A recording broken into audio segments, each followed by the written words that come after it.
Welcome to basic शाला। ये है शेक्सपियर के most important play as you like it की MCQ सीरीज़ का सेकेंड पार्ट। इस प्ले का ऐसा कोई भी क्वेश्चन नहीं बचा है जो हमने स्किप किया हो। तो चलिए जल्दी से चेक कर लीजिए कि आपको कितने क्वेश्चंस के आंसर्स पता हैं एंड कितने क्वेश्चंस अभी आपको और प्रिपेयर करने हैं। वीडियो के लास्ट में हमें अपना स्कोर शेयर करना बिल्कुल भी ना भूलें।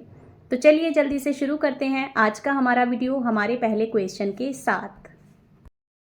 And our question number 33 is, if you swear by that, that's not, you are not forsworn. Who said? ये लाइन किसने कही है? सीलिया, टचस्टोन, एडम या फिर रोजालिन? इस क्वेश्चन का करेक्ट आंसर है ऑप्शन नंबर बी, टचस्टोन। ये लाइन कही है टचस्टोन ने। यदि तुम उस वस्तु की सौगंध खाओ जो तुम्हारे पास नहीं है तो तुम झूठी कसम नहीं खाती। टचस्टोन रोज़ा एंड सीलिया से कहता है कि अपनी दाढ़ी की कसम खाओ और तब उन्हें बताता है कि अगर हम उस वस्तु की कसम खाते हैं जो हमारे पास नहीं है तो कसम झूठी नहीं होती, जैसा कि सामंत ने अपने सम्मान की कसम खाई थी जो उसके पास था ही नहीं, और अगर उसके पास सम्मान था भी तो उसने केक खाने से पहले ही उसका यूज़ कसम खाने में कर लिया था। Question number 34, you will be whipped for taxation one of these days. Who said? ये लाइन किसने कही है? सीलिया, टचस्टोन, एडम या फिर रोजालिन? इस क्वेश्चन का करेक्ट आंसर है ऑप्शन नंबर ए, सीलिया। ये लाइन कही है सीलिया ने। दूसरों के अवगुण खोजते रहने के कारण कभी ना कभी तुम्हें संकट में पड़ना पड़ेगा। ये बिल्कुल सही बात है जो सीलिया टचस्टोन से कहती है, बिकॉज़ जो लोग दूसरों में दोष ढूंढते रहते हैं उन्हें कभी सफलता नहीं मिलती और कभी ना कभी उन्हें अपनी इस आदत के कारण संकट में पड़ना पड़ता है। Question number 35, fools may not speak wisely, that wise man do foolishly. Who is the speaker? This is very most important quote of as you like it. Celia, Touchstone, Adam या फिर रोजालिन? इस question का correct answer है option number B, Touchstone. ये line कही है touchstone ने। विदूषकों को विद्वान पुरुषों की बेवकूफ़ियों पर सूझपूर्ण टिप्पणी नहीं करने दी जाती। Question number 36, the little wit that fools have was silenced. The little foolery that wise men have makes a great show. Who said? ये लाइन किसने कही है? सीलिया, टचस्टोन, जैक्स या फिर रोजालिन? इस क्वेश्चन का करेक्ट आंसर है ऑप्शन नंबर ए, सीलिया। ये लाइन कही है सीलिया ने। अब विदूषक इस योग्य नहीं रहे कि वह विद्वानों की त्रुटियों का मजाक उड़ा सकें, अतः विद्वान पुरुष अब पहले की अपेक्षा अधिक मूर्ख बन गए हैं। These are also important lines of As You Like It. Question number 37, who informed about Charles and Orlando's duel to Rosalind and Celia?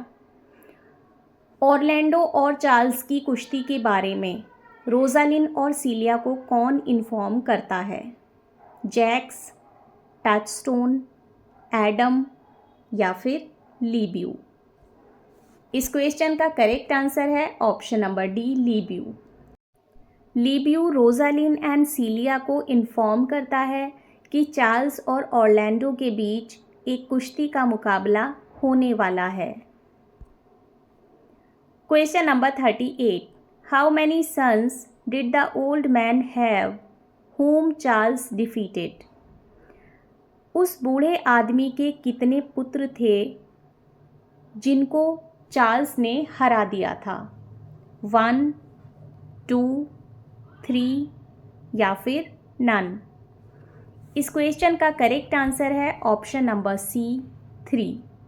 एक बूढ़े आदमी के 3 पुत्र थे और उन तीनों पुत्रों को चार्ल्स ने कुश्ती में हरा दिया था। ऑरलैंडो के साथ कुश्ती लड़ने से पहले चार्ल्स ने उस आदमी के 3 सुंदर, स्वस्थ एंड अट्रैक्टिव पुत्रों को कुश्ती में बुरी तरह हराया था। Question number 39। You spirits are too bold for your ears. Who said to Orlando? Orlando से ये बात कौन कहता है? सीलिया, टचस्टोन, चार्ल्स या फिर रोजालिन? इस क्वेश्चन का करेक्ट आंसर है ऑप्शन नंबर ए, सीलिया।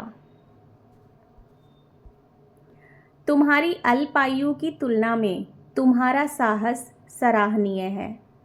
जब ऑरलैंडो चार्ल्स को कुश्ती में हरा देता है, तब सीलिया ऑरलैंडो से ये बात कहती है कि तुम आयु में तो बहुत छोटे दिखते हो, लेकिन तुम साहसी बहुत हो, जो कि तुमने चार्ल्स जैसे पहलवान को हरा दिया। Question number 40। I have nothing only in the word, no injury for in it. Who is the speaker? ये लाइन्स किसने कही हैं? सीलिया, टचस्टोन, चार्ल्स या फिर ऑरलैंडो? इस क्वेश्चन का करेक्ट आंसर है ऑप्शन नंबर डी, ऑरलैंडो। ये लाइन्स कही हैं ऑरलैंडो ने। इस पृथ्वी पर मेरे साथ सहानुभूति रखने वाला एक भी प्राणी नहीं है। Question number 41। Who is the God of strength? Strength के गॉड कौन हैं? हरक्यूलिस, जोव, जुपिटर या फिर सैटर्न? इस क्वेश्चन का करेक्ट आंसर है option number A, Hercules. Hercules God of strength हैं। Hercules, known as Hercules in Greek, was a famous hero from ancient Greek mythology. He was the son of Zeus and a mortal woman named Alcmene, renowned for his immense strength, courage, and bravery. Hercules was assigned 12 difficult labors as penance for killing his wife and children. A madness sent upon by him the goddess Hera, who was jealous of him. These labors included slaying the Nemean lion, defeating the Hydra of Lerna, capturing the Cretan bull, retrieving the golden apples of the Hesperides, and capturing Cerberus, the guardian of the underworld. Hercules used a club and wore the skin of the Nemean lion, symbolizing his power and victories. Though incredibly powerful and brave, he was also prone to bouts of anger and impulsiveness. The tales of Hercules remain timeless examples of heroism, inner strength, and courage. Hercules, जिसे Greek में हेराक्लीस कहा जाता है, प्राचीन Greek पौराणिक कथाओं का एक प्रसिद्ध नायक था। वह ज़्यूस और एक मानव स्त्री एल्केमीन का पुत्र था।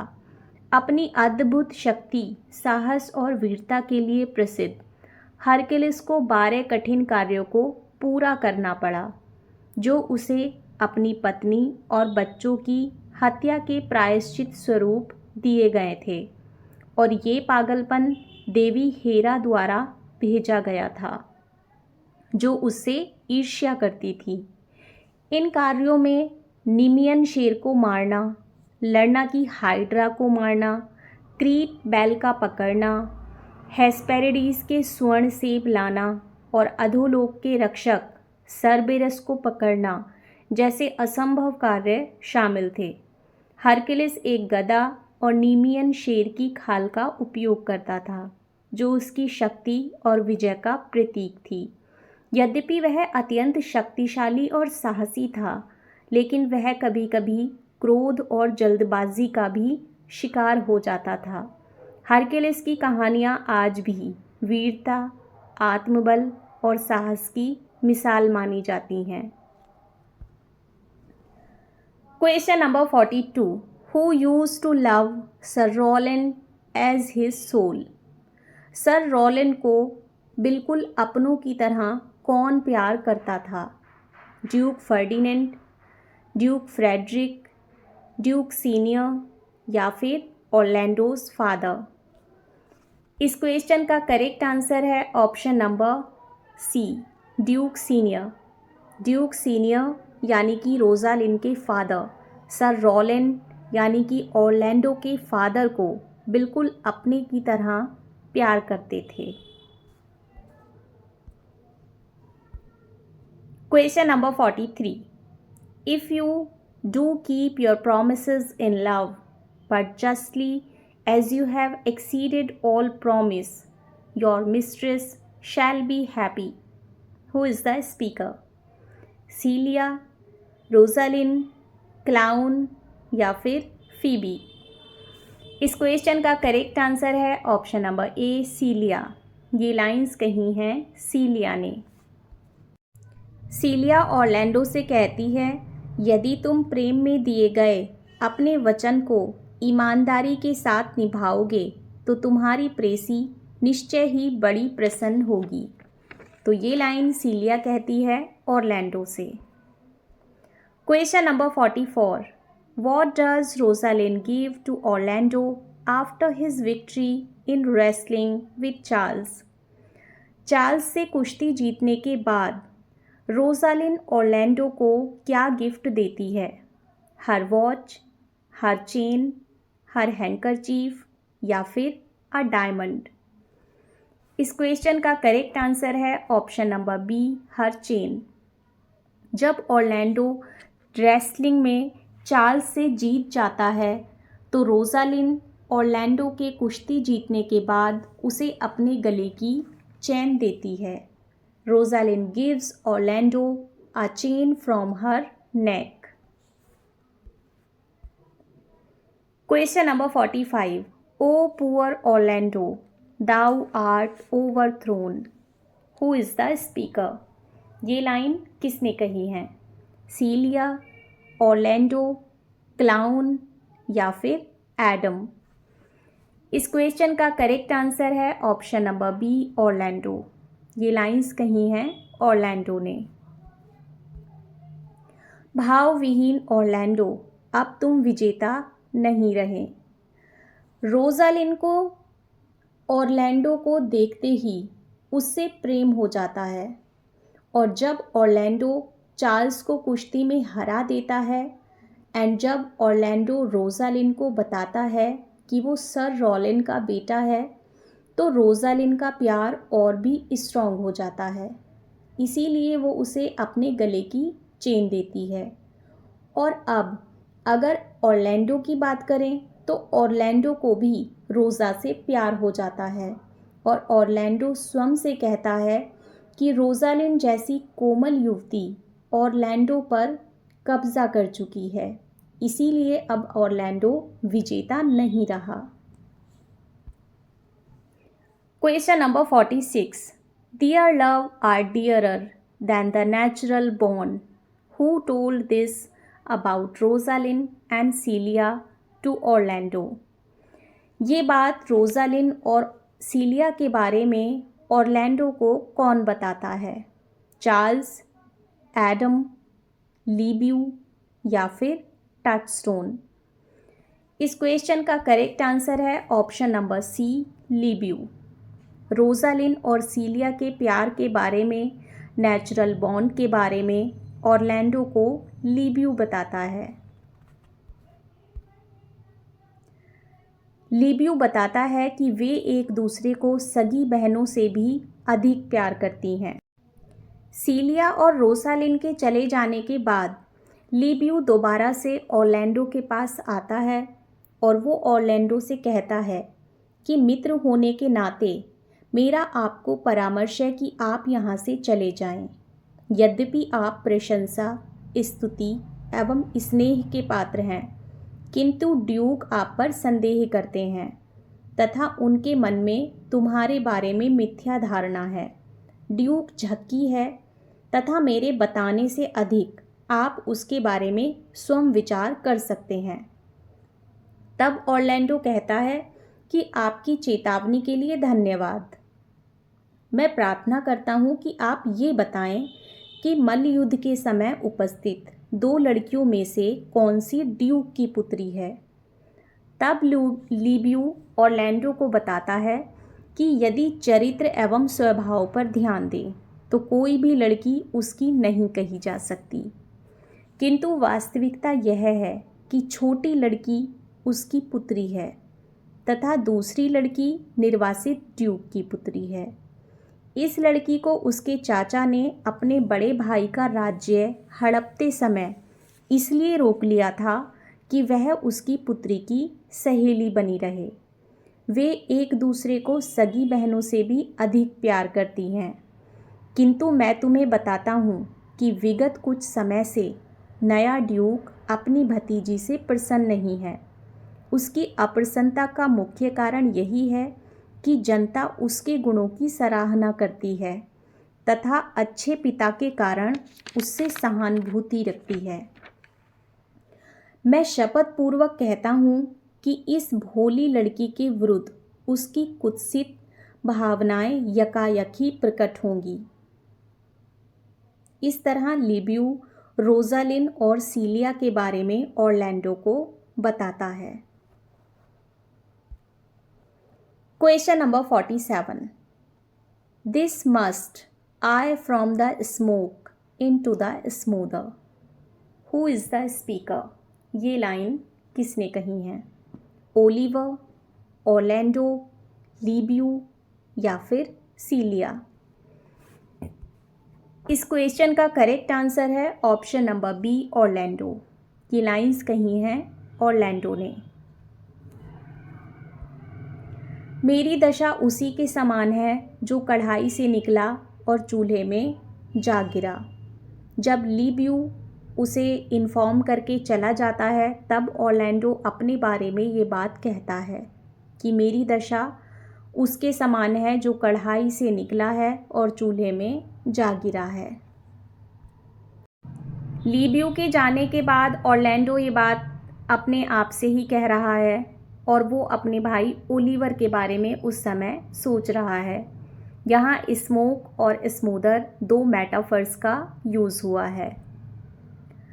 ऑरलैंडो सोच रहा है कि उसे मुश्किल स्थिति यानी कि भाई ओलिवर के दुर्व्यवहार से निकलकर अब एक और कठिन परिस्थिति, शायद घर या जंगल में जाना, यानी कि अब उसे ड्यूक से बचने के लिए शायद घर छोड़ना पड़े, जंगल जाना पड़े।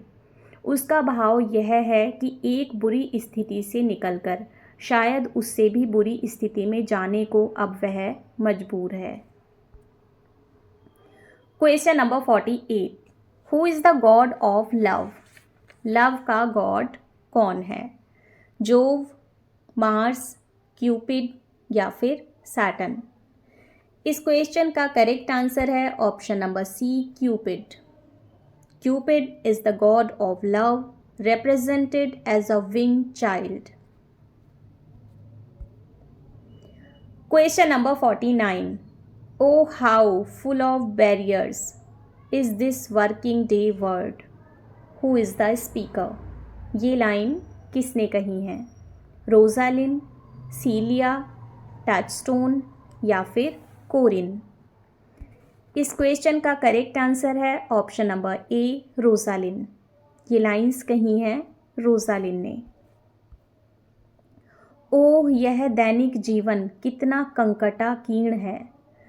जब ड्यूक फ्रेडरिक रोजालिन को बैनिश कर देते हैं और उससे कह देते हैं कि तुम महल छोड़कर चली जाओ, तब रोजालिन ये बात सीलिया से कहती है क्योंकि वो बहुत दुखी है।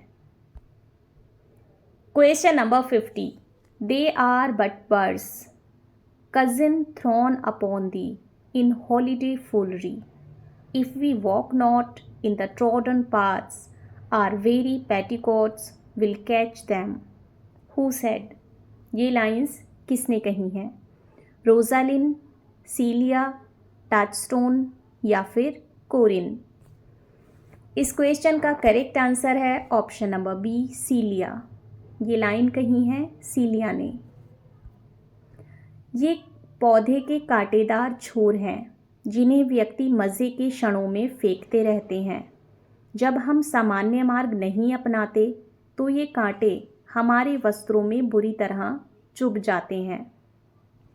जब रोजालिन परेशान है और वो सीलिया से कहती है कि ये जीवन कंकटाकीर्ण है, तब सीलिया उसे समझाती है कि ये कांटेदार छोर हैं जो मज़े के क्षणों में व्यक्ति फेंकते हैं, और जब हम सामान्य मार्ग नहीं अपनाते तो ये कांटे हमारे वस्त्रों में चुभ जाते हैं। तो ये लाइन सीलिया कहती है रोजालिन से। Question number 63, who use the term holiday foolery in the play as you like it? Rosalind, Celia, Adam या फिर फीबी? तो इस क्वेश्चन का करेक्ट आंसर है ऑप्शन नंबर बी, सीलिया। ये हॉलीडे फूलरी नाम का वर्ड अभी अभी सीलिया ने यूज़ किया है जब वो रोजालिन को समझा रही है। ये word act first scene third में आता है, जब रोजालिन को ड्यूक फ्रेडरिक द्वारा दरबार से निकालने का आदेश दिया जाता है। उस समय सीलिया, जो ड्यूक फ्रेडरिक की बेटी और रोजालिन की चचेरी बहन है, उसके साथ भावनात्मक बातचीत कर रही होती है। जब रोजालिन कहती है कि ये जीवन कांटों से भरा हुआ है, तो सीलिया रोजालिन को दिलासा देती है कि लोग जो आरोप या बंधन उस पर लगा रहे हैं वे असल में गंभीर नहीं हैं, सिर्फ दिखावटी और तात्कालिक हैं। जैसे त्योहारों में मस्ती मजाक के दौरान कोई किसी पर झाड़ियाँ या कटीले बीज फेंक दे। ऐसा जनरली हम होली पर देखते हैं कि होली पर हंसी मजाक में हम एक दूसरे पर कुछ भी फेंक देते हैं। सीलिया कहती है कि अगर हम सामान्य रास्तों से हटकर चलें, यानी परंपरा से कुछ अलग करें, तो हमें ये झाड़ियाँ और बंधन परेशान करेंगे, यानी समाज के नियम हमें रोकने लगेंगे। भावनात्मक रूप से यह सीलिया का अपनी बहन जैसी रोजालिन के लिए प्यार और समर्थन दिखाने वाला संवाद है। Holiday फूलरी। Holiday foolery refers to foolish or silly behavior, particularly during a holiday season. It suggests a playful or light-hearted disregard for serious matters, often involving pranks, jokes, or other forms of humorous or extravagant activities. The term foolery itself indicates foolishness, senselessness, or trivial behavior. When combined with holiday, it implies that this foolishness or silly behavior is especially associated with a holiday period. Essentially, holiday foolery is a playful term to describe the often silly or light-hearted behaviors that can occur during holiday periods. छुट्टियों के दौरान की जाने वाली मूर्खता का तात्पर्य चंचल या मूर्खतापूर्ण व्यवहार, मजाक या शरारती हरकतों से है, जो अक्सर छुट्टियों के जश्न से जुड़ी होती है, जिसमें हल्की फुल्की चिढ़ाने से लेकर अधिक विस्तृत व्यवहारिक मजाक तक कई तरह की गतिविधियां शामिल हो सकती हैं। सामान्यतः मूर्खता का अर्थ मूर्खतापूर्ण या निरर्थक व्यवहार होता है, जो प्राय चंचल या विनोदपूर्ण लहजे में होता है। शरारतें और तरकीबें। छुट्टियों के दौरान मूर्खता में अक्सर दोस्तों, परिवार वालों या यहाँ तक कि अजनबियों के साथ शरारतें या चालें चलना शामिल होता है, जैसा कि अप्रैल फूल डे पर देखा जाता है। मूर्खों का भोज। ऐतिहासिक रूप से मूर्खों का उत्सव यानी कि हॉलिडे फूलरी एक मध्ययुगीन त्योहार था जिसमें मूर्खता का एक महत्वपूर्ण तत्व था, जहां सामाजिक पदानुक्रम अस्थायी रूप से उलट दिए जाते थे और शरारतों को प्रोत्साहित किया जाता था।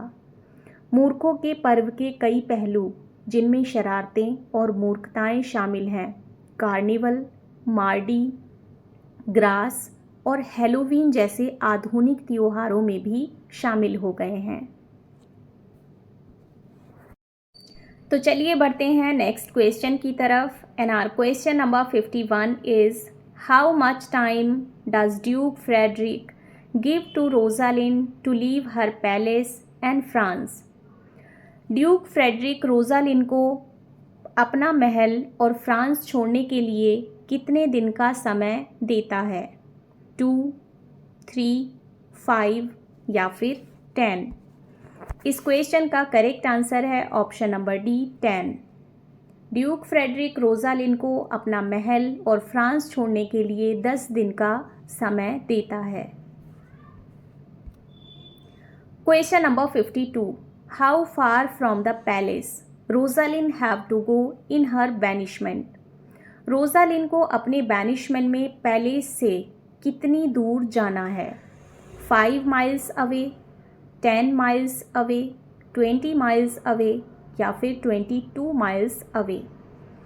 इस क्वेश्चन का करेक्ट आंसर है option number C, 20 miles away.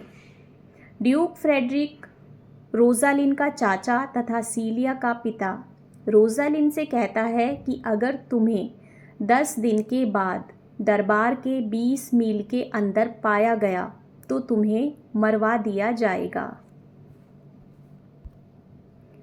Question number 53, this do all traitors if there purgation did consist in words they are as innocent as grace itself. Who is the speaker. ये lines किसने कही हैं? Rosalind, सीलिया, Audrey या फिर Adam. ये lines बहुत important lines हैं, but ये लाइंस जिसने कही हैं वो ऑप्शंस यहाँ पर अवेलेबल नहीं हैं, बिकॉज ये लाइंस कही हैं ड्यूक फ्रेडरिक ने। And these lines are very much important of as you like it. Frederick कहता है कि सभी द्रोही इसी प्रकार व्यवहार करते हैं। यदि वे शब्दों से अपने आप को निर्दोष सिद्ध कर पाते तो वे पूर्ण सदाचारी होते। सीलिया एंड रोजालिन जब आपस में बातें कर रही हैं, तभी सडनली ड्यूक फ्रेडरिक आता है एंड रोजालिन से कहता है कि तुम हमारे दरबार को शीघ्र अतिशीघ्र छोड़कर चली जाओ। जितनी जल्दी तुम यहाँ से जाओ तुम्हारे लिए उतना ही अच्छा है। तब रोजालिन कहती है कि आपका क्या मतलब है? तो ड्यूक फ्रेडरिक कहता है कि तुमसे यदि 10 दिन के उपरांत तुमको दरबार के 20 मील के अंदर पाया गया तो तुम्हें मरवा दिया जाएगा। तब रोजालिन कहती है, मैं आपसे निवेदन करती हूँ कि इस स्थान को छोड़ने के आदेश के साथ साथ मुझे मेरा अपराध बता दिया जाए। यदि मैं अपने विवेक या भावनाओं से परिचित हूँ, स्वप्न दृष्टा अथवा बुद्धिहीन नहीं हूँ और मुझे विश्वास है कि मुझ में ऐसा कुछ नहीं है, तब मेरे चाचा मैं आपको विश्वास दिलाती हूँ कि मैंने कभी विचार में भी आपकी प्रतिष्ठा को क्षति नहीं पहुँचाई है। तब ड्यूक फ्रेडरिक कहता है कि सभी द्रोही इसी प्रकार व्यवहार करते हैं। यदि वे शब्दों से अपने आप को निर्दोष सिद्ध कर पाते तो वे पूर्ण सदाचारी होते। तुम्हारा इतना ही अपराध काफ़ी है कि मैं तुम्हारा विश्वास नहीं करता। तो ये लाइंस ड्यूक फ्रेडरिक कहता है रोजालिन से। Question number 54, who are like Juno swan. Juno के स्वान की तरह कौन है? Orlando and Adam, Rosalind and Orlando, Rosalind and Celia या फिर ऑड्री एंड सिल्वियस। तो इस क्वेश्चन का आंसर तो सभी को मोस्ट प्रॉब्ली पता होगा कि जूनो के स्वान की तरह कौन हो सकते हैं। वो हो सकते हैं option number C, Rosalind and Celia. Rosalind and Celia एक दूसरे के इतने नज़दीक हैं कि वो बिल्कुल जूनो के दो स्वान्स की तरह हैं। जब सीलिया के फादर रोजालिन को कह देते हैं कि तुम्हें महल छोड़कर जाना है, तब सीलिया अपने फादर से कहती है कि पिताजी मेरी बात सुनिए। तो ड्यूक फेडरिक उससे कहता है कि सीलिया तुम तो जानती ही हो कि हमने उसे केवल तुम्हारी खातिर यहाँ रहने दिया, अन्यथा वह भी अपने पिता के साथ भटकती फिरती। तब सीलिया कहती है कि मैंने आपसे तब विनय नहीं की थी कि आप उसे रोकें, आपने ऐसा अपनी इच्छानुसार दया भाव की वशीभूत होकर किया था। उस समय मैं बहुत छोटी थी तथा इसके महत्व को नहीं समझती थी, किंतु अब मैं इसको भली भांति जानती हूँ। यदि वह विश्वासघातिनी हो सकती है तो मैं क्यों नहीं। हम एक साथ सोए हैं, एक साथ जगे हैं, एक साथ पढ़े हैं और एक साथ खेले हैं और खाना भी साथ साथ खाया है। हम जहाँ कहीं भी गए जूनों के हंसों की जोड़ी के समान एक साथ ही गए हैं, मानो कि हमें अलग नहीं किया जा सकता। फ्रेडरिक कहता है कि वह इतनी चालाक है कि तुम उसे समझ नहीं पाओगी। वह अपने बनावटी सौजन्य, शांति एवं संतोष से दूसरे व्यक्तियों की सहानुभूति आकर्षित करती है और इसी कारण लोग उसका पक्ष लेने लगते हैं। तुम पागल हो, तुम उसी के कारण विख्यात नहीं हो। उसके यहाँ से चले जाने पर तुम अधिक सुंदरी व गुणवती दिखाई दोगी, अतः तुम एक भी शब्द मत बोलो। मेरा निर्णय अंतिम एवं अपरिवर्तनीय है, वह अवश्य निर्वासित होगी। तब सीलिया कहती है तो आपको यह आदेश मेरे लिए भी देना चाहिए, क्योंकि मैं उसके बिना जीवित नहीं रह सकती। तब ड्यूक फ्रेडरिक कहता है कि तुम बुद्धू लड़की हो और फिर रोजालिन से कहता है कि तुम प्रस्थान की तैयारी करो। यदि तुम निश्चित अवधि के बाद रुकी तो मैं अपने सम्मान एवं ड्यूक के शब्दों की शक्ति की सौगंध खाकर कहता हूँ कि तुम जिंदा नहीं रहोगी। तो फ्रेंड्स, ये तो था शेक्सपियर के most important play as you like it के 100 मोस्ट इम्पॉर्टेंट MCQ सीरीज़ का सेकेंड पार्ट। आई होप ये आपके एग्ज़ाम के लिए बहुत ही फ्रूटफुल होगा। वीडियो के नेक्स्ट पार्ट में हम जल्दी ही फिर आपसे मिलेंगे। तब तक अगर आपको वीडियो पसंद आई हो तो वीडियो को लाइक एंड शेयर कर दीजिए एंड चैनल को सब्सक्राइब भी कर लीजिएगा।